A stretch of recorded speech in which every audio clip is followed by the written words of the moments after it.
لیکن اس کا مطلب یہ نہیں ہے کہ ہر بندہ 4 شادیاں کرے۔ اسی بات پر ہمیں غصہ آتا ہے جو لوگ ذمہ داریاں اٹھا سکتے ہیں وہ کیوں نہیں اٹھا رہے۔ یہ کوئی ہم 4 شادیوں والا کوئی نیا پروڈکٹ ہم لانچ نہیں کر رہے۔ مرد یہ بات سمجھیں کہ ان کو تعدد ازدواج کی سنت کو اپنے لیے نہیں اللہ کی رضا کے لیے زندہ کرنا ہو۔ جب اللہ نے قرآن میں بتایا، حضور نے اور صحابہ نے کر کے دکھایا، یتیموں کا سہارا بنیں گے، بیواؤں کا بھلا ہوگا، سب آپ کے لیے بھی صدقہ جاریہ۔ الحمدللہ ثم الحمدللہ، اللہ تعالیٰ کے فضل و کرم سے ہماری نکاح آسان تحریک کی وساطت سے مردوں کو ہمت دلائی جا رہی ہے کہ وہ 2 3 4 شادیاں کریں۔ لیکن اس کا مطلب یہ نہیں ہے کہ ہر بندہ 4 شادیاں کرے، بلکہ اللہ نے جس کو وسعت برکت دی ہے وہ کرے۔ جب اللہ تعالیٰ نے مختلف آپشن دیے ہیں تو ہم کون ہوتے ہیں کہ آپ کو اصرار کریں کہ آپ سب 4 شادیاں ہی کریں؟ بالکل نہیں۔ لیکن جس کی استطاعت ہے وہ تو لازمی 4 شادیاں کرے۔ اب ایک آدمی ہے جس کا ماشاءاللہ کاروبار پوری دنیا میں پھیلا ہوا ہے اور اس کی اللہ نے 4 گاڑیاں 4 ملکوں میں کاروبار پھیلایا ہے اور 4 اس نے مکان بنائے ہیں، 4 پلازے بنائے ہیں اور اللہ نے اس کو وسعت برکت دی ہے۔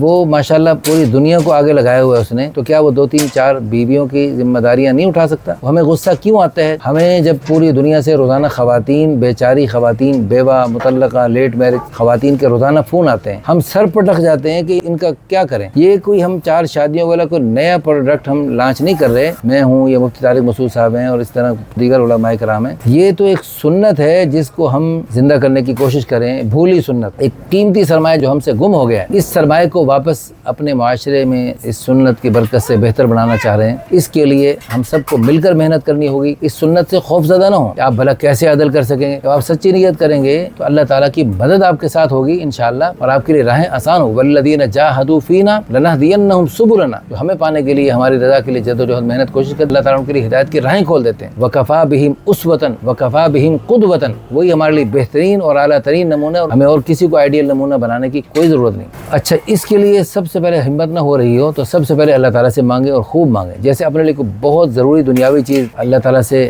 بہت ہی عاجزی سے مانگتے ہیں، اس سنت کو زندہ کرنے کی استطاعت نہیں بھی ہے تو بھی اللہ سے مانگے۔ جس کو بالکل ہمت نہیں ہے، کسی بھی وجہ سے بہت ہی پتہ نہیں کوئی اس کو مسئلہ ہے، تو وہ کم از کم سنت کے لیے آواز بلند کر سکتا ہے۔ ایک آدمی یعنی غریب مسکین آدمی ہے، اس کے اوپر حج زکوٰۃ فرض نہیں ہے، لیکن وہ زکوٰۃ کی، حج کی ترغیب دے کر لوگوں کے حج اور زکوٰۃ کا ثواب لے سکتا ہے۔ ایک آدمی کسی وجہ سے شادی نہیں کر سکتا، کوئی بھی اس کا مسئلہ ہے، وہ اوروں کو ترغیب دے کر کتنی بے سہارا اور مجبور اور معذور خواتین کا سہارا بنوا سکتا ہے، لوگوں کو اس پر آمادہ کر سکتا ہے۔ ہماری دل سے دعا ہے اللہ پاک ہماری اس تحریک کے ذریعے پیاری سنت کو، اس مظلوم سنت کو اللہ پاک پوری دنیا میں زندہ کرے اور اللہ ہمیں اس کے لیے ذریعے کے طور پہ قبول فرمائے۔ آپ حضرات اس ویڈیو کو شیئر کر کے، لائک کر کے، اچھے اچھے کمنٹس کر کے بے شمار خواتین کا بھلا کر سکتے ہیں۔ کوئی بھی اللہ کا نیک بندہ اور بندی اس ویڈیو کو دیکھ کر انشاءاللہ اس سنت کو اپنانے والے بن گئے تو ان کے ذریعے قیامت تک جو خیروں کے سلسلے چلیں گے، نیک نسلیں وجود میں آئیں گی، آخرت کا ذخیرہ اور بلندی درجات کا ذریعہ بنے گا۔ جزاکم اللہ خیرا، احسن الجزاء فی الدارین۔